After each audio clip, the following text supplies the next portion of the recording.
Hit me. From Studio P in Sausalito, the home of the hit, it's time for... Succotash. Yes, Succotash Chats, the original comedy soundcast featuring interviews from comedy... Soundcasters, comedians, comedian soundcasters, and other showbiz folks. And here's your host, internationally recognized Comedy Soundcast Soundcaster, Marc Hershon. Hey, look. Or listen, rather. It's me, Marc Hershon, your host and carpet remnant for Epi155 of Succotash, the Comedy Soundcast Soundcast. I had a delightful bunch of Soundcast clips lined up, but then got the chance to chat with one of my more popular Soundcast contemporaries, and I decided to go with that, another Succotash Chats installment, and hold the clips until next time. If you hear any weird errant sounds, I am in Studio F, my Fiat 500, but I'm parked outside my office during a regular workday. And it's so hot here in San Francisco that I have the windows partially down, so it's not exactly an airtight studio. So you might hear conversation, cars, who knows what. So please excuse that if you will. Our special guest this episode is Matt Besser, host of the Improv for Humans Soundcast and one of the founding members of the Upright Citizens Brigade, which has become one of the guiding lights for improvisational comedy in the United States. I wanted to talk with Matt because of a special improvised narrative trilogy that he's been doing recently, amongst the regular Improv for Humans episodes, a story called The Mopes. Along the way, we talked about how he first got up to speed on doing improv in Chicago, what it's like to hold down, quote, normal, unquote, jobs before getting in the business of show, and some future improv-based plans for television that he hopes will come about. Bookending our conversation, we feature a double shot of our Burst O' Durst with political comedian and social commentator Will Durst. And this episode of Succotash is brought to you by our friends at Henderson's Pants. Before we move further into show mode, a couple of weeks ago we kicked off our very own Patreon page in an attempt to make it easy for you to help support this show. So far, though, not a single person has signed up. I can't really tell if the damn thing is working, so do me a favor. Head over to patreon.com/succotash and just drop me a note if it even shows up on your computer. And hey, if you want to sign up while you're there, I won't stop you. Also, in case you haven't heard, you can listen to us now on iHeartRadio, on YouTube, and even on the Succotash show page on Facebook. It's actually harder not to listen to us now, really. All right, time for comedy to begin. The first Burst O' Durst has Will addressing those he refers to as the, quote, noble rustics, unquote. Hey guys, Will Durst here with a few choice words for all you real Americans who chose a New York City real estate developer as our 45th president because of your disdain for people who have done this sort of thing before. Speaking for all us commie, pinko, yellow-rat bastards, let me apologize for all the names you were called by members of the liberal media. You know, like foolish, naive, superstitious, stubborn, and deluded, bigoted, homophobic, misogynistic, obtuse, and ignorant, mentally deficient, morally bankrupt, and unable to discern fact from fantasy. You remember. Well, turns out you noble rustics were right, and we fancy-pants intellectuals were wrong. Things are great now. He's made so many friends and gotten so much done. In less than 6 months, the Golden Canopy has demonstrated that foreigners are different, and different is bad. Yesterday was better than today, and all of our tomorrows should be in black and white, preferably white. Who needs health care? Thanks for taking a bullet for the team on that one. And yes, we do have to give rich people tax cuts, because rich people need more money. Forget the Russians and North Koreans. The true enemy of the people are the hosts of morning cable news shows. We know that now. And what's the big deal about climate change anyhow?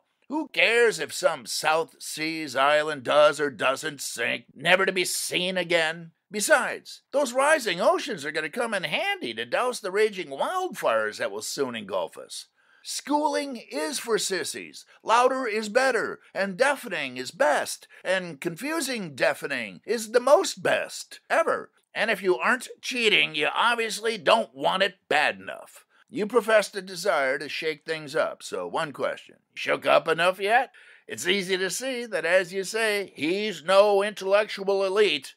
You got that one right. For Succotash, the Comedy Soundcast Soundcast, I'm Will Durst. We'll jump into my chat with Matt right after this non-important word from our sponsor. Bonjour, amigos. Bill Haywatt here to ask, just how relaxed are you? Well, not just right now, but at any time, day or night, whether you're working or just kicking it around the house. Unless you've always got either half a heat on or have been prescribed Thorazine, chances are that most of the time you're as uptight as a nun at a bishop's beer blast. Well, we're here to help you change that state of mind, and all you have to do is slip into a pair of Henderson's Chillin' Churidars. Yes, modeled after the classic Churidar pajamas of South Asia, these comfortable pants are wide at the waist and narrow at the ankle, making them perfect leisure pants, especially if you like to stuff your face and then fall asleep promptly afterwards. And while you'd think you'd have to be sporting either a kurta if you're a man or a kameez if you're a woman, these Chillin' Churidars have been specially designed by Henderson's for those with a Western sense of style. So throw on your favorite t-shirt, tank top, or just go topless around the house for the ultimate in comfortable lounging. While at work, it's always Casual Friday when you're sporting an airy, comfy pair of Henderson's Chillin' Churidars, even if you're required to wear a jacket and tie. Originally designed for Haji from Johnny Quest, I Dream of Jeannie, and the harem eunuchs of Kuala Lumpur, Henderson's Chillin' Churidars are perfect when you want to sling your sack and butt into something saggy. That's Henderson's, makers of salwars and farshi since 1593, and now back to Succotash. All right, without further delay, here's my conversation with Matt Besser. Along the way, I'll drop in a few snippets from the Mopes so you get some context for what's going on as part of our conversation. Matt Besser, welcome to Succotash, the Comedy Soundcast Soundcast. Well, thanks for fighting the good fight for podcasts. It's what I try to do, man. And been a big fan of yours and Improv for Humans really since I think first you started. I think my show was going slightly before yours did, and I think we clipped your first or second episode on our show.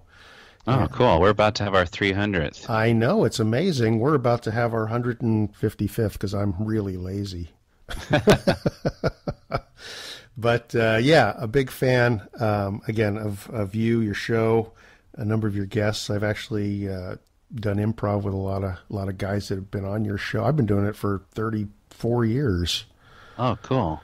What I like, and what I mentioned in the recent review I did on Splitsider for Improv for Humans is one thing I really like about you is the way you are sort of the ringmaster of the way improv happens in audio on your show. You know, you have a knack for knowing how to sort of cut a scene or lean a scene a certain way or throw out something that's going to take your performers in a specific direction to kind of tighten things up and get to the kind of the meat of the suggestion you're getting from the audience from Twitter or what have you. And is that something that came naturally, or is it something you sort of had to learn as you went with the show? Well, yeah, I think as a host of a show and in particular, I guess, an improv show, well, I guess any show, you are the point guard of the show. And some of these people play together, but not necessarily everybody is an ensemble that's been together and played together. So you do need to have that one person that's kind of looking at the long game every time. And yeah, I guess that's something that's come with time. When I started out, I wouldn't say I was that guy in the group per se, but maybe it wasn't needed because I was just one player in a team, whereas now I'm kind of the player coach. I'm kind of inviting people in to my format. So I take more responsibility for the whole show. But I think you can hear from players that have been on more than others that they will take that. They will start a scene and cut a scene more. And I really do appreciate that and welcome that when it happens. Yeah, now your improv training comes from where originally? Well, I started in Chicago right when the long-form improv scene was kind of burgeoning with Del Close, and we had the fortune of being directed by him, who, in my opinion, pretty much invented long-form improvisation, or at least took it to the next level. And he both taught us and experimented with us. One of the forms we came up with him was his movie form, where we would improvise a movie in a half hour, and a big part of that form was describe, with words, just setting a scene and describing a scene, setting up a scenario, editing that scenario, and cutting to the next one. And that really was innovative at the time, and I've used a lot of that in my podcast, especially when we first started doing it, and you didn't have actors on stage moving around doing object work, obviously, because it's just an audio format. It was a transition, and I think especially the first Improv for Humans are not as good, because I just didn't start doing that yet. It took a while to realize we really need to be more descriptive, like you're almost reading a movie script when you're doing this audio-only format. Yeah, because it I wouldn't say goes against what you normally sort of learn about improv, which is you just sort of let the scene unfold and you fill out the space and all that as you're building the scene. So it's really sort of to me anyway, it seems like a shorthand, which really feels very natural in an audio format. It's almost as if you're scripting an old radio show in some ways, Yeah, definitely, and especially this narrative form that you mentioned earlier, the Mopes, when we are bringing in preformed characters and even a premise, it's definitely like a radio play, and it's so much that way that I don't have the ability to play a main character and do the description too, because it's just too much. We see one of the regular workers at the aquarium. He's in scuba gear, and he's escorting the whale around to the pen where it is jerked off. Here we go. Come on. Follow the fish. They hear him on the radio over the scuba gear. Follow the fish. Come on. Sir, we're here to beat off that big ass whale. We're here to free Willie. he comes out of the water to greet these new employees. Let's talk about the Mopes. It's fresh in my ears. I just listened to it this morning when I was on my usual morning hike, which is when I do most of my podcast listening. Sure. Podcast is healthy because it gives people an excuse to exercise longer. That's what I think. Exactly. But the Mopes, first of all, the idea for the Mopes came out of what? Well, it's kind of an old premise of the Mopes is it's some twins. John Gabris and Jessica McKenna play the twins, and as Gabris put it, it's the pervert and the prude best describes them. And then Eugene Cordero plays their chaperone, would probably be the best way to put it. And Gene, that's Gene, right? Yeah, he's called Gene in the story. And their dying father, who's a billionaire, thinks they're a bunch of mopes, and a mope is just a lazy slouch, good for nothing. And they're spoiled, never had any real life experience. So he gives them the inheritance challenge that you have to have 50 jobs in 50 weeks and not get fired in order to get the inheritance. So the inheritance premise is kind of an old premise, but the concept of mopes is something we've actually talked about on the podcast a lot. It even is a section called "Don't Be a Mope," where it's either a YouTube video or just a story of mine. But just the latest one caused a lot of controversy on our show. It's kind of an old YouTube video, I guess, but we only played it recently, of this guy going into a Subway and ordering some cookies and then getting ripped off on his cookies, and he has a meltdown. And me and most of the performers on the show sided on the side of the man having the meltdown and thought that the subway workers were Mopes, but then there was a lot of backlash of don't be bourgeois. You forget your working class roots, Matt Besser. It's not easy to be a subway worker. So that led to discussion about, there's Mopes on both sides of the counter, we decided. So, and I think that's kind of what this show explores. It's just we go into they do a different job every episode. There's like 5 different jobs per podcast. And those come out of suggestions from Twitter or I guess from Twitter so far as I've heard it. Yeah, the first episode, I think it was, I guess it was only from Twitter. And we asked for their worst job. On the second episode, we asked for people to describe jobs they just found interesting, not necessarily the worst. And in the third episode, we asked people to describe employees or customers that they've had to deal with, or employees that they've had to work with, coworkers they've had to work with, or bad bosses. So we got different inspirations for the jobs themselves. And even in the second episode, for instance, had many summers being a lifeguard in Long Island, so we went off that kind of experience.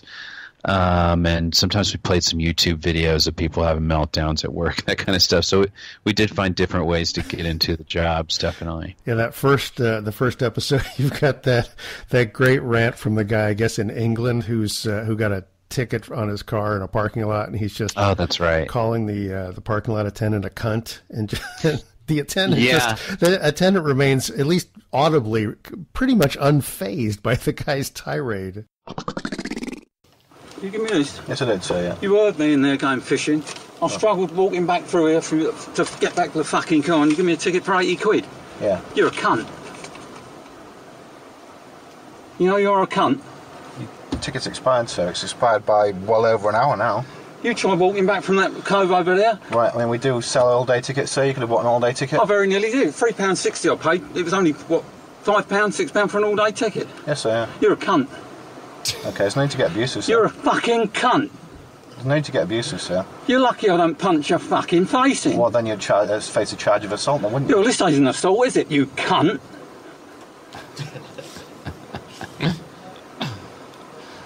Wow, this is a stare down. The guy calling him a cunt is leaning into the window of this meter maid. Wow, and he's much older too, by the way. The guy's calling cunt. I'll take your fucking head off, you cunt. And then you'd face a charge of assault, sir. I've done that many times before. It wouldn't bother me in the least. You cunt. Ooh. Okay. 12. Tense. You could probably see me walking back from over there when you put that ticket on, you cunt. On your cunt? They're doing an evil stare down. Yeah. And the parking attendant is starting to breathe a little heavier. I feel you like even heard me up there saying I was going to walk round there. No, I had no idea which car was yours, sir. Sir. Still call him sir. I would just roll up my window. Yeah. They're doing a serious stare down. It's scary. Okay, thank you. He's giving him plenty of time.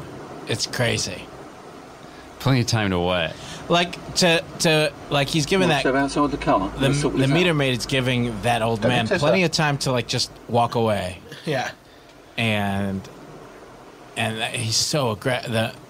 The old man is so aggressive. You see me walking back. No, I haven't. I had no idea which was your car, sir. There's 20 odd cars in the car park. Why does it matter whose car it is? I've gone and checked it, and it's got the ticket's expired, sir, so I've issued a charge exactly as I'm supposed to do. No leeway at all. I was just. Well, I've given you leeway. I mean, you're well over an hour late now, sir. Yeah. You tried walking round there? Right, okay, well, you can appeal against it, sir. The details on how to do so are on the back of the ticket. Yeah, sure. That really works, doesn't it? Look at you, you fat cunt. Took him long enough to get to fat cunt. That was 13. You get out of this car. Would you? Yeah. Okay. Well, I'm not going to satisfy you, sir. I'll pick you up and I'll throw you in that car. Would you, sir? And then you would definitely get done for assault, because I've got your vehicle details. So what? You're a cunt. Okay, wonderful. Thank you. Yeah, and that's one of those jobs that it's just hard. It's like telemarketers. It's a tough job. It's a tough job because you just get nothing but hate. from people all day long. So that was a good one to throw the twins into. You mentioned, perhaps facetiously, your working class roots as brought out by one of your listeners. But what sort of working class roots do you have in terms of previous employment? Well, I believe me, I don't really have working class roots, but I think we all in our 20s had to work in restaurants. I was a substitute teacher. I've done every shitty job at a restaurant, that's for sure, but I feel like everybody does that. I've worked at Ben & Jerry's ice cream. One of the fictional jobs we go through, I believe it's in the first episode, is the fondue restaurant. Yeah. That's in the first episode, right? Yes, yeah. And we kind of make fun of the preciousness that some themed restaurants have. Like in this one, it was the 15 commandments of the fondue restaurant, I guess. But like I had a taste of that at Ben & Jerry's, where they were so precious about the exact perfect way to do the Ben & Jerry's classic scoop. And I remember my boss screaming at me that I didn't know how to scoop. And in my 20s, I'm like, I went to 4 years to college. I don't even know how to scoop. I'm getting fired. And I got fired within a week. That's all to say. We've all had shitty jobs. We've all been on both sides. We've had a shitty service and we've been the shitty service. So it's good to explore that, I guess. Now the twin Mopes in your new sort of series, they go to some extremes in the first episode. And as I remember, the goal, and you stated earlier, is that they have to do 50 jobs in 50 weeks and not get fired. It's sort of left hanging how they moved from some of those jobs on to the next one. Well, like at SeaWorld, they definitely, Jessica's character's uptight and she wants to end SeaWorld, as all good people do. But they do successfully... what's the polite way to say it on a podcast? Manipulate sperm out of the orca whale. So they did complete their mission, we decided. But yeah, they don't have to do it necessarily in 50 straight weeks, so they're allowed to fail and oh, okay. All go right. on to the next job, I guess the premise is.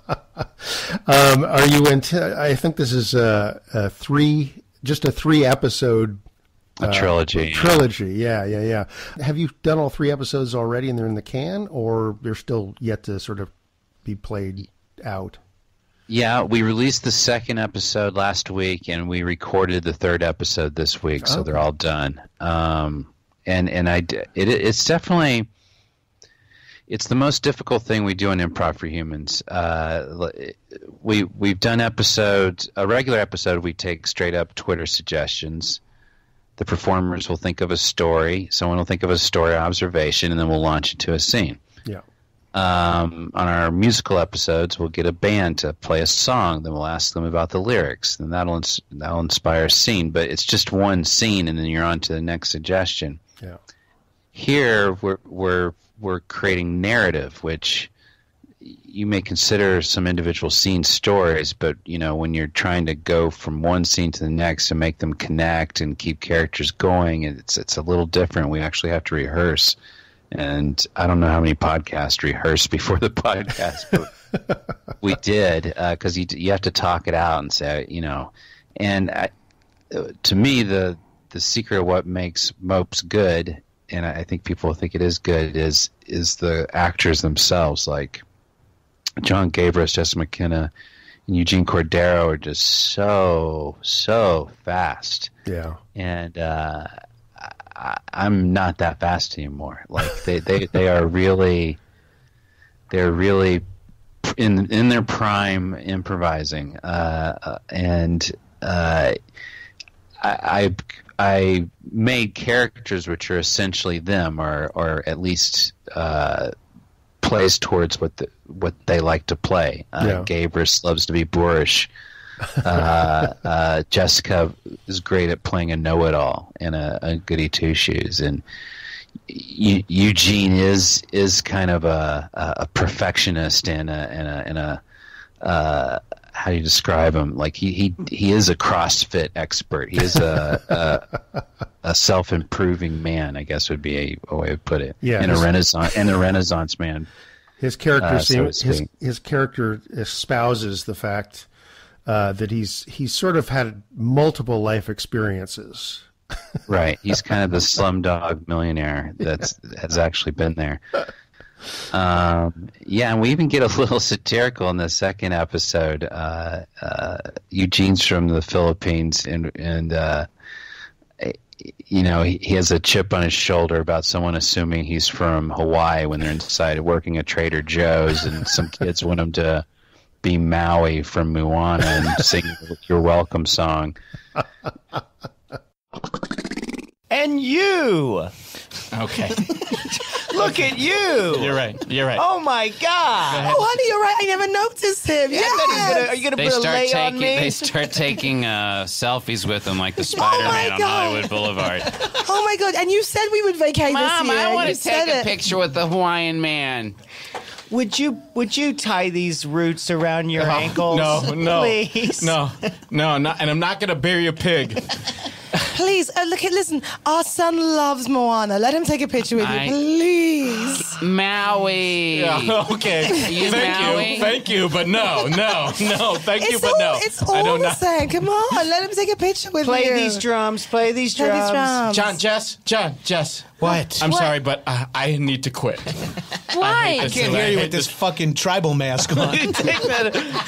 We see the word is starting to spread throughout the Trader Joe's to kids that Maui is in the store and doing a meet and greet. They're treating this like this is Disneyland. It's not Disneyland, and I'm not a celebrity. I'm just here to do my job, and they're making this like Polynesian. I want to quit now. Sing the song. There he is. Sing the song. You're welcome. No. Gene, listen, I'm so sorry this is happening to you, but we have to finish every week. Maybe just do you not know I can print out the lyrics for you of that song. And it's a real song. There's some patter bits, so it's a little tricky if we need rehearsal time. No, it's just an opportunity for The Rock to sing but not sing. I understand that. Hey, sing, honestly, Hey Jenny. Hey Jenny, come over here. That song. Sing it. They're playing it on Get your ass over here, Jenny. Back in the manager's office. Jenny. That had us laughing so hard because you can see the real Eugene being tweaked about that. So it comes through in the character, and it became kind of a running bit into the third episode. So finding that kind of stuff is definitely different than what we're doing on a usual Improv for Humans podcast. So it's definitely more challenging and satisfying when it works. Yeah. Has it given you the idea of doing more of these sort of long form stories? Well, this is the second time we did it. We did like 2 years ago. We did one called Fat Crackers, which also had Gabrus and Eugene, plus Charlie Sanders and Stephanie Allen, and who else was in that? Colton Dunn, Betsy Sidaro. So it was a different scenario. It was an apartment building with different characters in it, but it was also a trilogy, and we actually rehearsed a lot for that one. But since it is such a commitment in rehearsal, I can't really ask that much out of people to do anything unless it's just going to become its own podcast, like the Magic Tavern type thing. Yeah. But it is fun to do as an experiment, and every time it just gets better every episode, I think. When you first started doing Improv for Humans, did you have any sort of predestination in mind, or do you just go, you'll try this for a little while, see what happens, see if it grows, and if I have to walk away from it because it's not happening, I'll do that? Well, I've always Improv for Humans is essentially just an extension of the ASCAT, which is the improv show which pretty much started our theater. It's just a very basic long form that we used to do after our sketch shows, and it became the thing that people saw and said, hey, we want to learn how to do that. So it was kind of the show that started our theater. It's still the show that we do on Saturdays and Sundays. It's one of our free shows. And that's at the Upright Citizens Brigade, just to clarify for somebody who might not know. I should have said that. No worries. And when Scott came to me when podcasting was kind of new and I didn't even really know what he was talking about, he was like, you should do a podcast. And I guess we were both like, you could just be like Ask Cat on the, for radio. And like I said, it was a little bit of a learning process to do it. And it has become its own thing in the meantime. But I guess my original thought was, let's just have fun with how many ways we can be inspired for a scene. And Twitter was the first, obvious way to get into it and create an audience. And then the YouTube videos were also kind of obvious. But then I was reading faxes my dad sent to people before he died. Then we'd have our hapless interns go do man on the street interviews and fail every time. But it's fun. And then the inviting bands on became a new thing and definitely a challenge. That was also a learning process of how do you go from a really sad song to a funny scene. Like that was kind of it was a challenge at first, and it's fun to get a challenge. Like, how can you go from something really sad and try to be really funny? But it was a fun process, and I think we've gotten good at that too. So you're still obviously quite active in UCB, and you're also doing some acting work? Yeah, I'm always, I do the whole sitcom thing. This summer I did 4 episodes on a Netflix show called Haters Back Off. Oh, okay. This YouTube star, Miranda Sings, it's her show. Angela Kinsey and Steve Little are on it. It was a lot of fun. They let me improvise a lot. That's fun. Great. That's great. How often does that happen when you're on a production and they actually say, okay, just, do what you want to do, or let's do another take your way, or something like that? It's rare they don't these days. It's funny, I did a show right after that where I didn't improvise a word because the jargon we were using was so specific you really couldn't. It was like NSA kind of show. But most shows, they'll do what they call the fun take, but then most shows also won't use most of that. Yeah. But I think this show will. Some shows will, and some shows they're looser with the script. And I think it depends who the show is and who the people are, but they'll know whether or not an actor are going to improvise and keep on game, as we say, like keep the game that's already there in the scene, or just go elsewhere and kind of be distracting from the scene. Like that's what bad improv, I guess, will do on a script. Yeah, exactly. That's funny. Yeah, I have, as I mentioned, I've been doing improv for a number of years. I started in Seattle doing short form when theater sports first started sort of coming down from Canada, Keith Johnstone. And then I had moved back to San Francisco, where I was from, and I was sort of directing a house improv group at a comedy club, and back in the mid 80s, and I was sort of making up a group out of like orphaned improvisers from different groups that were falling apart. So one time I had like Greg Proops and Michael McShane were both in my group, and just a whole ton of people that really knew what they were doing. So it was a great education. I was in essence their director, but really I was learning from them because they had so much experience. But that's cool. It's interesting to sort of then turn around and be able to use those improv skills in different things. I use it in business a lot, and I actually teach improv at the agency I work at as a way to get people sort of more facile doing pitches and doing presentations and things like that. Are there other things that you found improv sort of being surprising that you're able to sort of turn that skill set on and say, hey, this is actually really making this easier, fun, or something like that? Well, yeah, I guess that's kind of what our book preaches, the Upright Citizens Brigade improv manual, is that the way we improvise is the same way we write, and we feel the way a good sitcom or a good movie is written, like that. It's called finding the game, and it's like other improv, like philosophies will vary from improv theater to improv theater, but that's that's definitely the center of everything we do, is find out what's funny about the scene, focus on that, heighten and explore it. Yeah.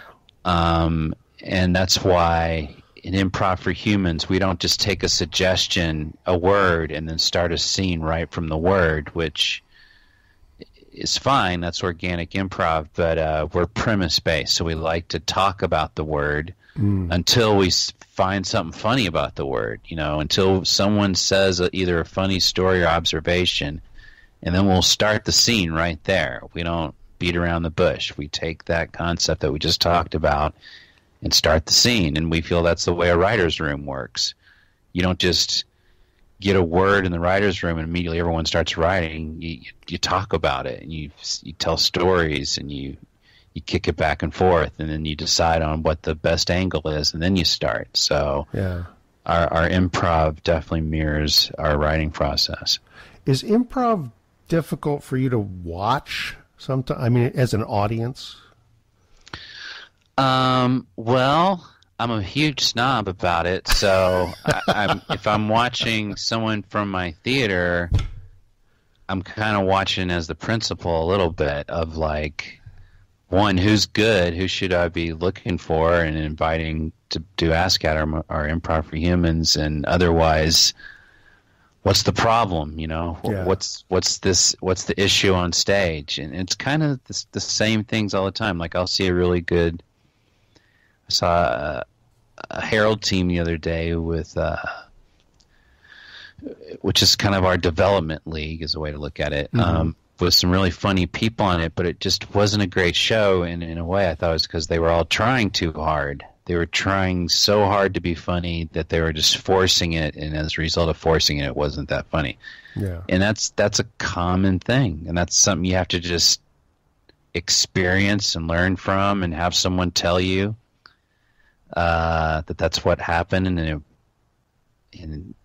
don't force it. It's just these easy things, but it's something you have to experience. And it is hard to watch that, but I don't watch it going, oh, this is awful. I watch it going, oh, this is how it goes. I've seen this 100 times, and hopefully I can give a note to make it better. When you ask for Twitter suggestions for Improv for Humans, now you probably end up getting a whole lot of them. So, are there any tricks that listeners to this conversation might think of if they're trying to get your attention with a suggestion? Because I'm sure you've seen pretty much everything, or certainly variations on a theme of everything. So, what captures your attention when you're sifting through all that stuff? Yeah, I have this. We have a running joke on Improv for Humans of don't give us a food suggestion, and we have a theory in the live shows of Ask Cat or just improv in general that 1 out of every 4 suggestions is a food, and that's because the audience is just always hungry. But if you think about it, how many food stories, and also you'll hear certain foods like pineapple said over and over again because it sounds funny. It sounds funny, but it's like, if you break it down, you're trying to give us a word that inspires a funny story. And unlike short form, when you're sort of trying, or most short form, you're trying to challenge the improviser. In long form, the way I like it, you're not trying to challenge us, you're trying to help us. Like, right. We're not here to be defeated. Be on our team, and let's all come up with a concept that's funny to talk about, and let's explore it. Now, do you really think we all have funny pineapple stories? Just because the word pineapple is funny doesn't mean there's a funny story everybody has about pineapples. Like, it'd be better to say, kissing. Yeah. Everyone has an awkward story about kissing, or it'll make them think of their first love or first date. It'll launch you into territories that are more about true life experience. That's where we want to start something. Right. And the example I give is we have this woman do Ask Cat as a monologist every once in a while. Her name's Patty Schimmel. She was the drummer for Hole. Oh, okay. So this is someone who has hung out with one of the most polarizing, crazy, nutty people in modern rock. And, you know, we introduced her at a show, and all you need to say is, you know, Courtney Love, touring, drums, heroin. You know, there's so many, the 90s, there's so many ways you could launch her into a story. So to go, ladies and gentlemen, this is Patty Schimmel, drummer for Hull. Pineapple. Like, really? This woman knows Courtney Love and you want to hear Pineapple? Are you trying to fuck with us? Like, there's a treasure trove of crazy stories here. Why not try to inspire one of them? Yeah. So that is funny, and that is one of those short form, long form things. Most people discover improv through Whose Line Is It Anyway, and they get that. And audiences get that in their head of like, we're trying to trick the improviser. We're trying to really give him one you won't be able to figure out. Yeah. Like, people say words that are like, you know, I can't even think of something, but they're just abstract or just big words. It's like, what? You're not trying to help us.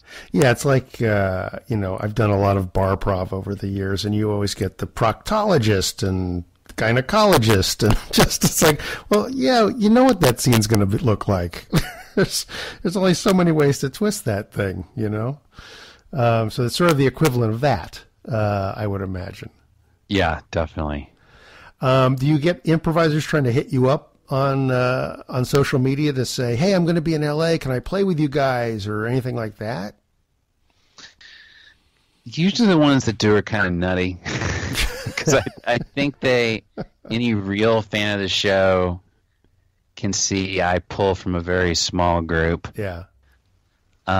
Even to say, you know, like you mentioned Greg Proops. Have Greg Proops on, like, he's very funny, and I've worked with him and done stand-up shows with him.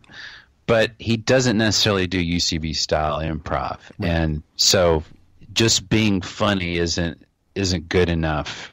I should say good enough. That sounds really snobby, but it's just like, we are doing a specific style. You know, we are doing this certain way of doing it. So that's why I'm not just being snobby about only working with my friends. We're doing this specific structure that we all know. We're not just all talking and trying to be funny. So, you know, and I think people who don't do improv don't necessarily get that. Oh, they're not just riffing. No, we're not riffing. We're doing this. It's like doing the triangle offense in basketball. You got to work on it. You got to know it. You can't just move to the team and immediately know how to excel in it. Yeah, years ago I had a kind of fractious group. I was in LA, and they had just opened the Improv in Santa Monica at the time, which is of course no longer there. But I was asked by Mark Lano to can you put a group together for like Monday nights? I go, yeah, okay. And most of the improv guys I knew, I mean, were in San Francisco. The guys I knew in LA were all stand-ups who happened to do improv, and you know what that's like. But I also knew, like, you know, some improvisers, and I put this sort of hybrid group together, and it was sort of a disaster in that within 6 months, all of the purebred improvisers had fled, because it was, you know, rush for the punchline is the way stand-up improvisers could generally do it. It's who can get to the punchline first.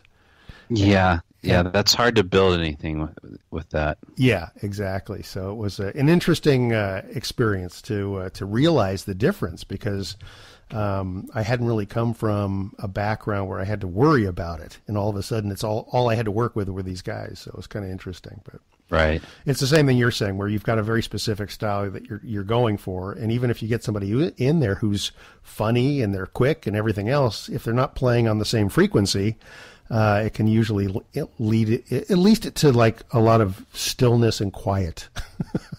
Right. What is the biggest challenge in keeping Improv for Humans fresh for you? I mean, you've had a lot of shows. You've got 300 coming up. So what keeps it fresh?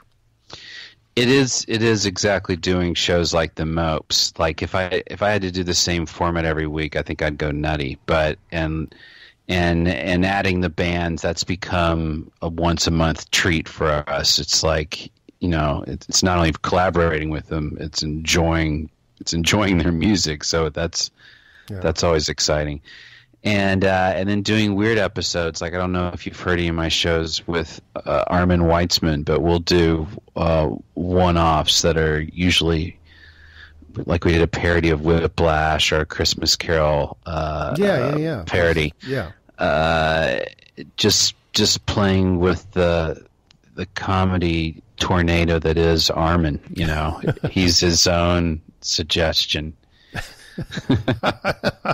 He's his own suggestion. That's great. Yeah. But yeah, like improvising with him is completely different than improvising with anybody. So yeah, it is finding the challenges. Have you tried to do straight ahead improv for television, particularly long form type things? Because we're all familiar with Who's Line, but that's all short form, and it's very easy to sort of gamify something. But what about long form? Moving into television? Yeah, that would be the answer to one of your earlier questions to me, is what kept me going and what my end game is. Like, that is my end game, and I have pitched Improv for Humans as a TV show a few times. And long-form improv on TV is a sad road. It's a very sad development road, and I've been down it many times. And it's pretty much the mission statement at every place that does comedy, that long-form improv is not going to work. We have done Ask Cat twice on TV. We made a special that played on Comedy Central a few times, and then we had another special that we made ourselves that was on Bravo. Actually, the reverse. Bravo made the special, and the other special we made ourselves and played on Comedy Central. Oh, okay. So we have had it on twice, but they were both specials. They weren't series. And we got a lot of really early on. We almost had some going at NBC. So yeah, we've tried to parlay As Cat and myself, Improv for Humans, into a show, but I know what happens. They being executives always try to turn it into a game show. Yeah. Something different, something quick, with lots of bells and whistles, and it just completely changes it. Yeah, I had this experience was years ago, and I'm on that sort of ruined cars on the side of the improv to television highway. I was some people who had a production deal at NBC. This was, God, when was this? 91 or something. They said, yeah, we want to do an improv show for NBC. So I got a bunch of people together and we tried to put something together. And we had to do a presentation for Brandon Tartikoff, who a lot of people wouldn't know who he is now, but he was kind of like the top of NBC at the time. And so we're doing this show, this presentation in a studio, and he was giving suggestions and laughing and just having a great time. And on his way out of the theater, he goes, "Yeah, we'll let you know, how we can kind of get back on this." And he leaned down as he's passing me, he says, "This is never going to work." And it was just like, in conversation, it just became, well, there's no way to kind of, you can capture this, because we had to kind of create this improv thing for him, because there was no audience. So it's like, well, how are we going to show him improv without an audience? And he was the audience of one. So we had to sort of fake it, and it wasn't the same thing. And it just was, back to the drawing board. Yeah. The knock on improv that I always hated, even back in my early days in Chicago, was if you're not there, it'll never be funny telling someone about it the next day. People always say you have to be there. People would say, and I always felt like, well, why? If it was a really great scene that made sense, why would it not be as funny as telling someone about a Saturday Night Live scene the next day? Mm-hmm. And I feel like the real reason is most improv is pretty bad. Yes. But I think the good improv is as good sketch. And podcasting has proven that. Like, you didn't have to be there in the studio with us to enjoy it. Right. It got recorded, and now you can enjoy it over and over again, or years later, or whatever. So that that puts that whole stupid myth to rest. And hopefully it also challenges people to do improv that is good enough to record and repeat the next day. Because a lot of improv is just like, it's like you're watching people have a children's party on stage. It's like you're supposed to be delighted just by the fact that they're making it up. And that kind of bad improv ruins it for the good improv, in my mind. Yeah, I mean, I think the thing about improv for the audio medium, which is interesting, because there's a number of improv shows, right, that are out there, and it's amazing how many don't fall back on being able to use the power to edit things. You know, because just like sketch, not every scene is going to hit. They're not all going to be gold. So why put something that isn't in the middle of a bunch of stuff that's working and just go, well, that was the flow of the show, man. We had to keep it in there. So, well, no, you didn't. You know, I think there's a certain magic to podcasting that should be taken advantage of to make the best possible product as well. Yeah, definitely. Even when we taped ASCAT, it's easy to edit out a full scene. What's even harder is to edit within a scene, but we were doing even that. Yeah. Yeah, I mean, it takes experience, and it takes, an eye for it and all that sort of thing. But just like everything else, it's practiced. And I tell this to podcasters all the time, whether you're doing improv or any sort of podcast, it's like, well, why put anything out there that is not the very best that you can do, really? I mean, there's kind of no excuse for it unless you've got some sort of time crunch and you're saying, I'm going to put out 5 shows a week and that's my goal. Well, okay, that could be the goal, but are all 5 shows going to be great? Probably not. Right.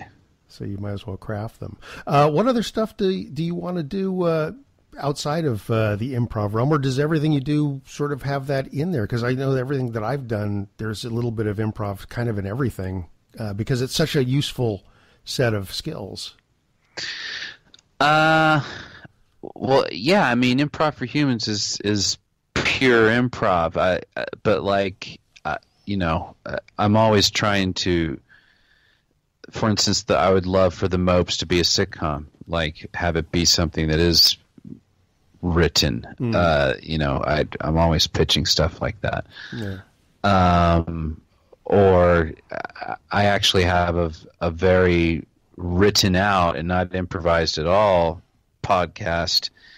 I'm not even sure if you'd call it a podcast, but we're going to release it pretty soon it's a musical, really. I made it with Brett Morris and this guy Bobby Matthews, who's a musician, and it's a 60-minute musical. So we're not sure where we're going to release it yet, but that's another audio experience we're putting out there. I don't even know what to call it. It's not exactly an album. It's not a podcast. I don't know what it is. Sounds ambitious.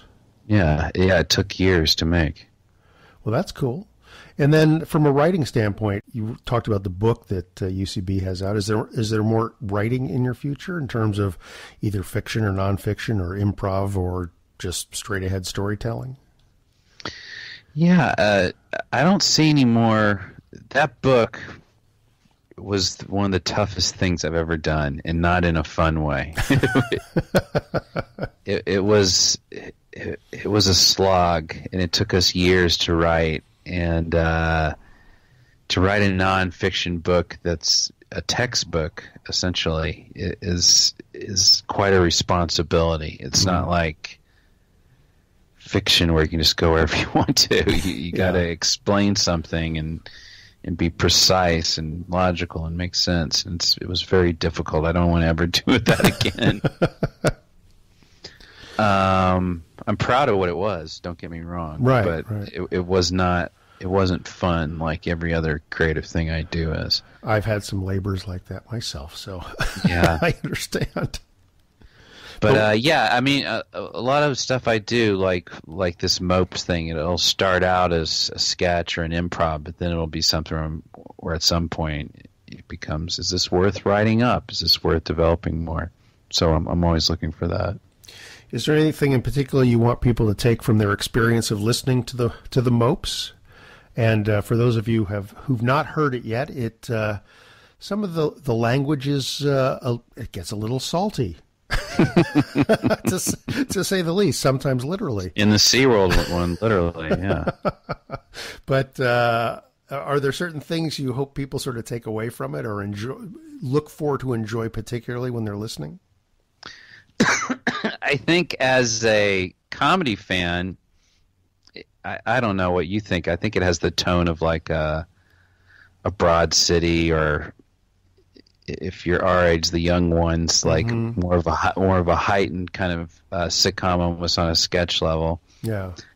As an improviser, I think it's interesting to listen to a narrative form. I think they are a little more difficult to pull off, and to listen to improvisers like these three go at it. I think they're just really impressive.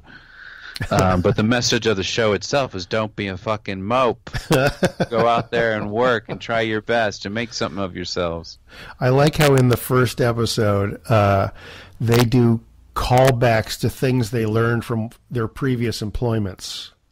Yes. Which I thought was great, because it really does help tie the thing together. Otherwise, you might just get the idea that you sort of recorded all these sort of separately and then sort of crunched them together. But there is this sense that these characters, as sort of in varying degrees repulsive as they are, they are learning and growing in some way. Yeah, especially I think you'll hear that in the third episode in particular. It starts to get some heart. But yeah, like I think it's in the first episode when Jess's character is saying, "Come here." She says it so quickly. She just goes, "Mirror, mirror, mirror."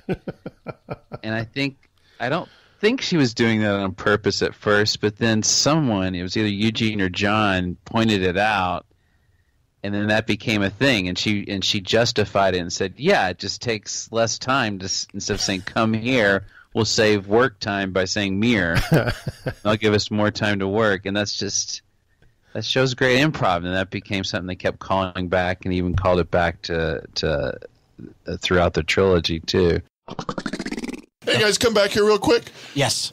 So all three of you have ruined relationships on your first night. Yeah. Derek, can I just make a quick thought for you? I think we all would have come faster if you had just said mirror. Mirror? Mirror? Yeah, like mirror? Like a meerkat? No, like mirror. Mirror. Oh, so like a meerkat. Yeah. Mirror. I'm just saying it took us a while to get here. Nobody wants to think of a cat inside a restaurant, okay? I do. Is that one of the rules? Yes, it's Let's add the rules. That's it. Derek, quick pitch. Bread gloves. That's funny. And I just love that's the satisfying stuff of improv, where you're like, you couldn't write that. And yet it's funny because it's also the satisfying part of narrative, right? I mean, it's the idea that you can have these callbacks and your audience is going to be there with you because they were there when they first read it or first heard it, and now they're coming back. So it's interesting how both those forms lend itself to having those elements in there. Yeah, I think so. And I also think I've never pitched anything like this as like a TV show, but definitely what's interesting about a podcast, because people are more patient, I guess, a podcast, you're more willing to give a podcast an hour. You wouldn't give a sitcom an hour. But you'll listen to the process of the comedy, of hearing John Gabris tell a real story about being a lifeguard, and you'll hear how that real nugget of truth and comedy in what he's telling all of a sudden becomes this fictional thing that becomes more absurd. And to me, that the audience appreciates the absurdity more. If they hadn't heard the process, they might think the absurdity is too silly, but since they heard the root of the truth of the absurdity, they enjoy it more, is my hope and belief, I think. Yeah. There's another sort of phenomena to audio improv, I think, in the podcast medium, which is interesting. And I've talked to a couple of guests, not about the improv part of it, but this element of this being such a personal medium, right? I mean, people have these earbuds in and they're sort of listening while they're running or doing whatever they're doing, or they're in the car, but generally they're by themselves. And improv as a performance medium is generally more enjoyable when you've got a whole audience and everyone's shouting suggestions and they're all sort of sharing the moment. So it's interesting that it's so engaging and inviting to a solo listener listening to this forum when they can't even suggest anything because the thing has long since been recorded and laid down and released, and yet you feel like you're in that moment. Like you said, you're hearing the comedy being built. So it's interesting how it sort of has crossed that divide of not having to be there live in the room. Kind of gets back to what you were saying earlier about, well, why can't it work? Yeah, and that was one of the things the improvisers had to get over, but they did. Like, I remember the first shows, people felt awkward not having an audience. It was really weird. Imagine doing stand-up with zero audience. And I guess guys do. I guess that's what Bill Burr's podcast essentially is, if you think about it. Yeah, sure. It's kind of scary. And in improv, the audience helps clue you into what the game is in our language of like what to follow. So performers in those early years of doing podcasts, I think, were a little like, it felt weird, but now it's natural. I think people don't think about it. It's like a weird new comedy muscle. Yeah, interesting. I think that's kind of interesting. And it's interesting to sort of follow that thread where it might go in the future as, both your show and other shows that are out there sort of latch onto that new dynamic of sort of maybe for better and for worse, because if they're the way there are YouTube stars who have never been on a stage and therefore they don't know really how to act with other people, will there be improv podcasts that have never been from an audience? So will it make their improv unique and awesome or out of touch and weird? I don't know. It's like Super Ego. They they don't produce too many shows now, but they never really had performed live ever in front of an audience. They would create these improvised pieces and sketches and things like that, but in interviewing them, they had never really kind of done those pieces in front of an audience before. Interesting. And so when they started going out live as Super Ego, they were doing those in front of crowds for the first time. So it must have been quite jarring to find out where some of the laugh points were they hadn't anticipated. Definitely. That's very interesting.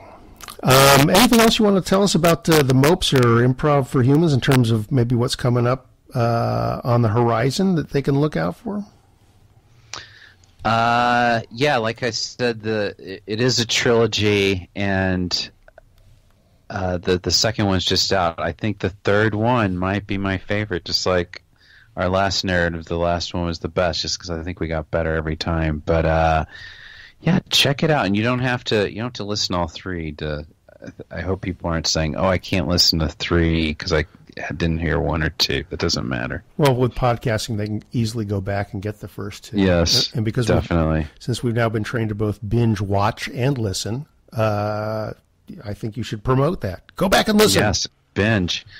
And 300 is coming up, and I think I've gotten my first episode 1 cast, which would be Andy Daly, Sean Conroy, and Chad Carter. So that's how we'll celebrate 300. That's a great cast. That's going to be fun. Cool. Well, thanks for having me on. Matt, it's been a pleasure. Thanks so much. And I look forward to one of these days hooking up with you when I'm down in L.A. and just saying hi. I don't know if you make it to the L.A. Podcast Festival, but I'll be down there this year. And if you're around, maybe I'll drop by the theater sometime. I know a lot of the guys that work in there all the time. So I'd love to meet you in person one of these days. Excellent. Well, let me know you're coming, Mark. All right, Matt. Thanks so much. Okay. Thanks. Bye. Take care. Thanks to Matt Besser for taking the time out to talk to me. You can track down Improv for Humans all over the place, from its home over on Earwolf to iTunes, the Laughable app, Stitcher, and, well, everywhere that fine soundcasts are streamed and or downloaded. It's time for a dip into the tweet sack. Hello, Tweety. And for the first time since this show started 6 years ago, we have an actual card that came in the actual mail, not just a tweet or an email. Of course, I don't ever give out a mailing address, which is the main reason we never get anything. At least that's what I tell myself. But I got a request for a mailing address, and the next thing I know, I got this lovely thank you card that reads, quote, Dear Mark, thank you so much for the really nice reviews of my podcast, Modern Day Philosophers. You're a great writer, and your support means the world to me. All the best, Danny LaBelle, unquote. Well, that is so nice. Thank you, Danny, and best of luck over at the Edinburgh Fringe Festival this summer. He's doing that for the first time, and we wish him luck. I've been talking with past guest and friend of the Tash, Jordan Brady, director of a zillion TV commercials, and his trilogy of terror, I Am Comic, I Am Road Comic, and I Am Battle Comic. Now, we had Jordan on just a few months ago to talk about Battle Comic, but he's just about to have the public release of the film. I thought we should get him on again just because he's such a delight to talk to. So that's going to be coming up soon.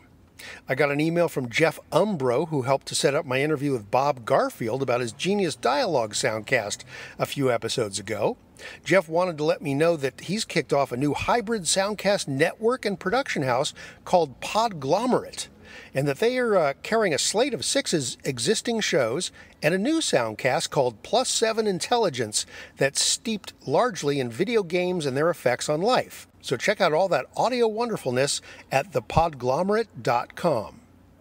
Speaking of new soundcasts, I also got an email from Jess Guinevere, who's a PR person who wanted to clue me into 8 new soundcasts headed towards your ears from the Forever Dog Podcast Network, including Fresh Batch with Michelle Collins, all about The Bachelorette, the Podcast for Laundry, hosted by Brett Davis, Regretsville, with co-hosts Tracy Soren and Jesse Jollies, Relatively Healthy, with sisters Dr. Ellen Stolar and Janie Stolar, who's a comedian. Political Intellectuals, a show with Jessa Crispin, Treks in the City, hosted by Alice Wetterland and Veronica Astorio, Turner Masters Memory Hospital, a limited series written by Catherine Cohen and Stephen Marlowe, and the Undercover podcast written by Brett Boham. Those are all available over at the Forever Dog Podcast Network, so check those shows out. All right, that's about it for all the tweet sack nonsense, except for our cavalcade of gratitude, which is where I thank as many folks as we can find who mention Succotash in their social media streams.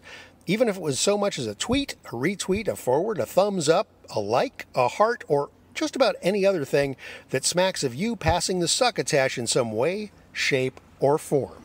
Here we go. Doug Ferrari, Hunter Block, my cousin Mark Dietrich, my goddaughter Callan Durenberger, Davian Dent, Jason McNamara, Nora Vera, Let's Chat with Revel and Friends, Harry L. White II, Choo Choo Stew, Bob Cochran, Teresa Holcomb Gammon, who's over there in England, used to be in the San Francisco comedy scene here, and even was in an improv group with me so many years ago I can't actually remember. American Slacker, Cat Lady 1111, F Yeah Bill, The Goat Cast, Allison Hatcher, The Naked Porch Podcast, BS Podcast Network, Proudly Resents, Crazy Town Podcast, Rooftop Comedy, Tim Runs His Mouth, Christine Blackburn, Nerds with Words, Illusionoid, Carrie Snow, Podcast Booster Bot, Ed Wallach, Ann Kelly, Ariana Estrada, Constant Struggle Podcast, Funny Mike, Zen of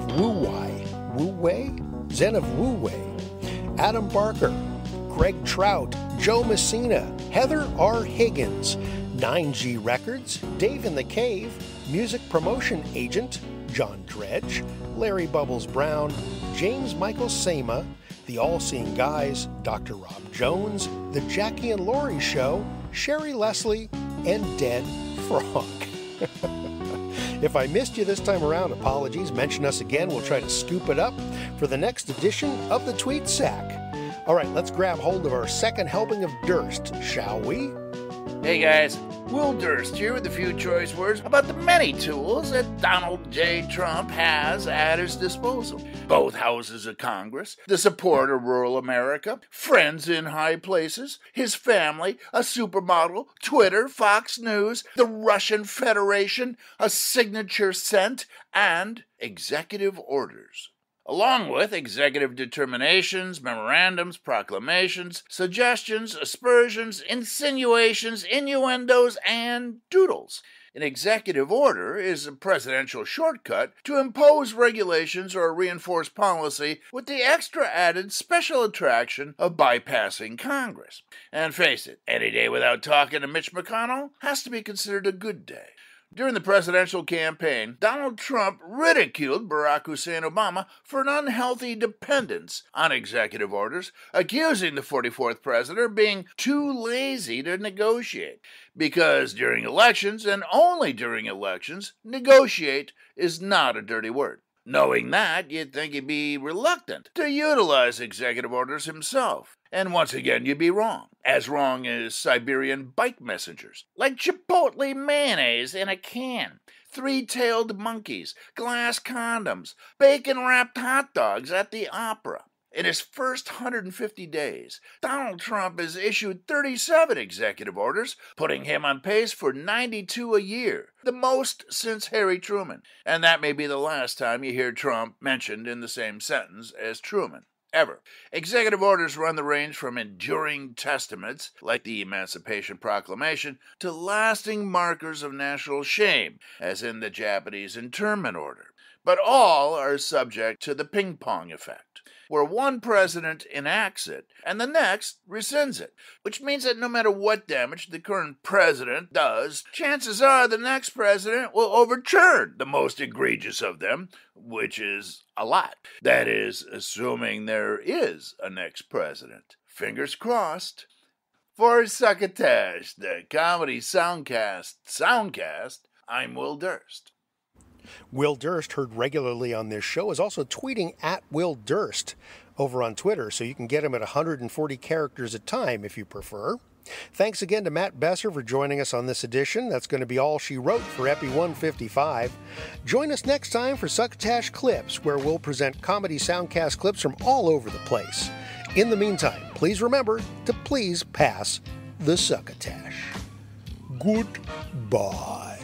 You've been listening to Succotash, the Comedy Soundcast Soundcast, with your host, Marc Hershon. Brought to you by Henderson's Pants and... Imagine your company's name right here. Find us on the web at succotashshow.com, on iTunes, on Stitcher Smart Radio, on SoundCloud, and on the Laughable app. You can also hear us streaming and like us on Facebook. Follow us on Twitter at Succotash Show. Email us at marc@succotashshow.com. Or call into the Succotash hotline at our non-toll-free call number, 818-921-7212. That number again is 818-921-7212. You can also upload clips from your favorite comedy soundcasts directly to us using our direct upload link at hightail.com/u/Succotash. Succotash is produced and engineered with the kind assistance of Joe Paulino through the auspices of Studio P Sausalito, home of the hit. Our associate producer is Tyson Sainer. Our musical director is Scott Carvey. Our booth assistant is Kenny Durges. Until next time, I am your loyal booth announcer, Bill Haywatt, reminding you to please pass the Succotash. Goodbye.